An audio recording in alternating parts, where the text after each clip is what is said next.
అధ్యాయము 9-10 వచనాలు. వెలుగు ఫలము సమస్త విధములైన మంచితనము, నీతి సత్యమును వాటిలో కనబడుచున్నది. గనుక ప్రభుకి ఏది ప్రీతికరమైనదో దానిని పరీక్షించుచు వెలుగు సంబంధుల వలె నడుచుకొనుడి. ప్రియమైన వాళ్ళారా, అపోస్తులైన పౌలు ఎంతో స్పష్టమైన మాట మనకు సెలవిస్తున్నాడు. ఏమంటే, యేసు రక్తంతో కడగబడిన మనకు ఒక దేవుడు గొప్ప పేరిస్తున్నాడు, వెలుగు సంబంధులు అంటున్నాడు. చీకటి సంబంధులుగా ఉన్న మనల్ని వెలుగు సంబంధులుగా చేసినాడు.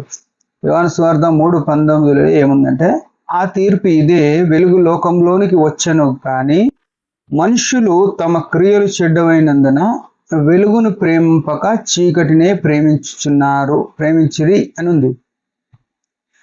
గతంలో మన జీవితం ఏందో మనకు బాగా తెలుసు.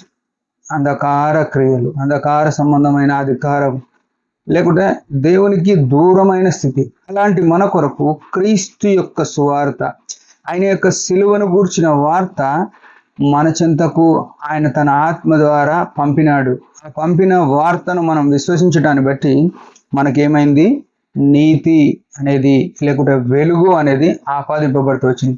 ఇప్పుడు వెలుగు ఫలం ఏమంటే సమస్త విధములైన మంచితనము. ఈనాడు మంచితనం కనబడట్లేదు. విశ్వాసులని చెప్తున్నారు, మంచితనం లేదు.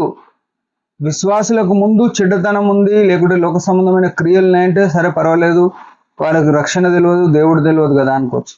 ఈనాడు దేవుని మందిరంలో మంచితనం అనేది కనబడట్లేదు. యుక్తులు, కుయుక్తులు, ఎత్తులు, పై ఎత్తులు, ద్వేషాలు, అతి ద్వేషాలు, పన్నాగాలు, పరిచర్యలు, భ్రష్టమైన స్థితి సంఘములో విశ్వాసుల మధ్యలో చూడగలుగుతున్నాం. ప్రియమైన వాళ్ళారా, ఎంతో మనం జాగ్రత్త పడి సమస్త విధములైన మంచితనము మనం కలిగి ఉన్నామా? ప్రతి విషయంలో కూడా మంచితనం కలిగి ఉండాలి. ఇంకేమంటున్నాడు? నీతి సత్యమును వాటిలో కనబడుచున్నది. నీతి ఉందా ఈనాడు?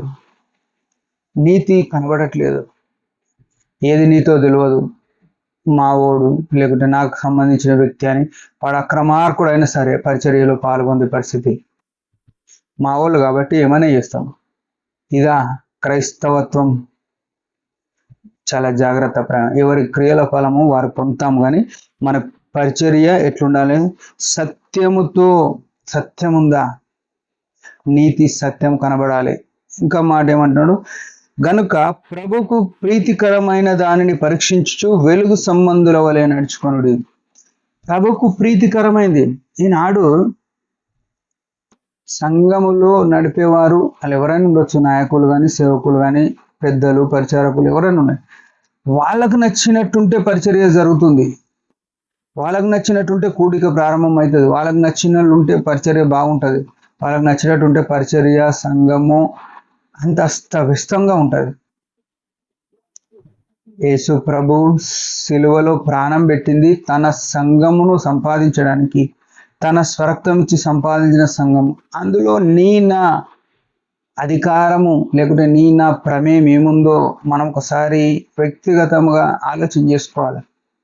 సంఘంలో నా మాట నడవాలి, లేకుంటే నా ప్లాను, లేకుంటే నా పన్నాగము, నా ఎత్తులు, లేకుంటే నా చిత్తము జరగాలని భ్రమపడుతున్న సహోదరుడా, సహోదరి ఎవరైనా సరే జాగ్రత్త పడదాం. దేవుని ఉగ్రత మన మీకు ఏమాత్రం తెచ్చుకోవద్దు. ఇక్కడ ఏమున్నది? దేవునికి ప్రీతికరమైనది ఏదో, మనకు ప్రీతికరమైనది కాదు, దేవునికి ఇష్టమైనది.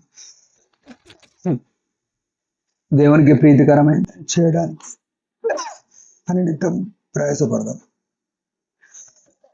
దేవుని మాట గురించి చిన్న ప్రార్థన.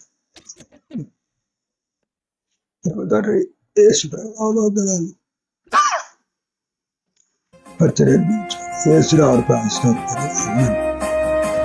పరిచర్య గురించి